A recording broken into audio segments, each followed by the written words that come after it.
Unacademy. Let's crack it. Haryana means को ना कुछ टॉपिक्स में डिवाइड करेंगे कि किस तरह से हमने इस पैटर्न को समझना है। एक तो होता है कि आपने तैयारी कर ली, कि आपने भाई तैयारी कर ली, आपको सारे सब्जेक्ट्स आपने 2-3 बार ही पढ़े हुए हैं और आप लिख सकते हो, आपने आंसर राइटिंग की प्रैक्टिस भी थोड़ी बहुत करी है, तो आप पूरे कॉन्फिडेंट हो। और एक होता है स्मार्टली तैयारी करनी, कि क्या पढ़ना है, स्मार्टली तैयारी करनी और स्मार्टली पेपर अटेम्प्ट करना। हेलो बलवान, good afternoon.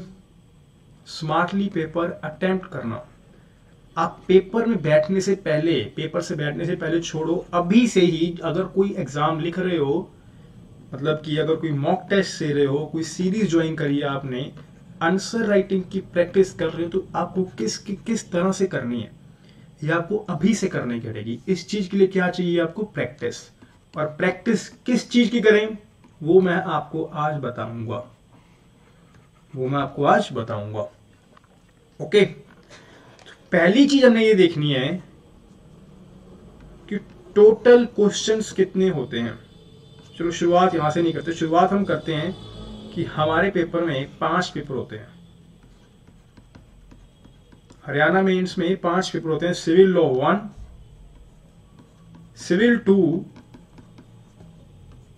Criminal law, English and Hindi. Civil 1 भी 200 मार्क्स का आएगा, सिविल 2 भी 200 मार्क्स का आएगा, क्रिमिनल लॉ भी 200 मार्क्स का आएगा, इंग्लिश का पेपर भी 200 मार्क्स का होगा और हिंदी का पेपर होगा 100 मार्क्स का। तो टोटल कितना हो गया?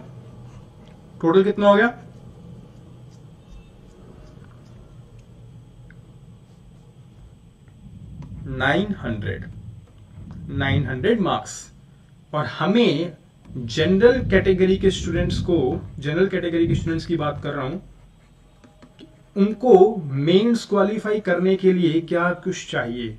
They need minimum of 450 marks.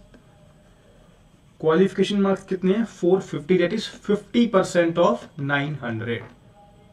50% of 900, clear?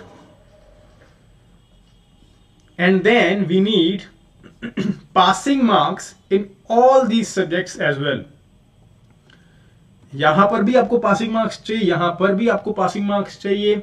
ये नहीं है कि आपके इंग्लिश में 120 आ जाएं और आपके सिविल 1 में 60 नंबर रह जाएं और आपका टोटल 450 क्रॉस कर रहा हो।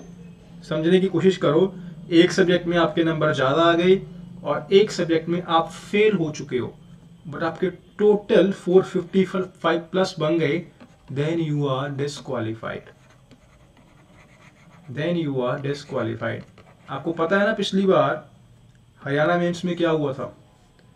There were 105 seats, total 105 seats थी, but what happened was only 9 students were called for the interview. सिर्फ 9 बच्चों को इंटरव्यू पे बुलाया था, मतलब सिर्फ 9 बच्चों ने मेंस को क्वालिफाई किया था।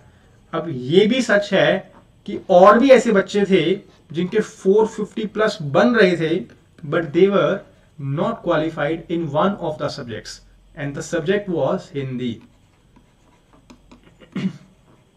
English as well. ज्यादा कोई भी सब्जेक्ट हो सकता है जिसमें आप डिस्क्वालीफाई हो, पर ज्यादा कहां पर होता है? हिंदी और इंग्लिश में। हम क्या करते हैं, हम लॉ तो 1-2 साल से पढ़ रहे हैं, इन सब्जेक्ट्स को ज्यादा टाइम नहीं देते हैं। तो मेरी पहली एडवाइस तो ये है कि जिन लोगों ने 2-2 साल से लॉ पढ़ रहे हैं, काफी लॉ आता है और उनको पता है कि वो एक गुड मार्क्स तो एनी हाउ ले ही जाएंगे, पास तो उसमें हो ही जाएंगे, तो वो अपना ज्यादा टाइम हिंदी और इंग्लिश को दें। If you are studying 10 hours a day, then you have to at least give 3 hours to Hindi, 3 to English and 4 hours to law. This is the series. क्योंकि भाई 3 घंटे की जो आप इंग्लिश पढ़ रहे हो वो भी तो 200 मार्क्स की है। आप पूरा साल सीपीसी पढ़ते हो, पूरा साल क्रिमिनल लॉ पढ़ते हो, कब से पढ़ते हो? प्रीलिम्स के क्वेश्चन सॉल्व करते हो, मेंस के देखते हो, लाइव लॉ पे केसेस पढ़ रहे हो, जो 200 मार्क्स की जो इंग्लिश है उस पर कौन ध्यान देगा? ज्यादा मार्क्स तो इसमें सीपीसी कितने का आएगा? 60 मार्क्स का आ जाएगा पेपर में, ज्यादा से ज्यादा 60 मार्क्स का आ जाएगा, बट इंग्लिश का एक ऐसे 100 मार्क्स का है। तो वेटेज किसकी है? स्मार्टली तैयारी करनी है।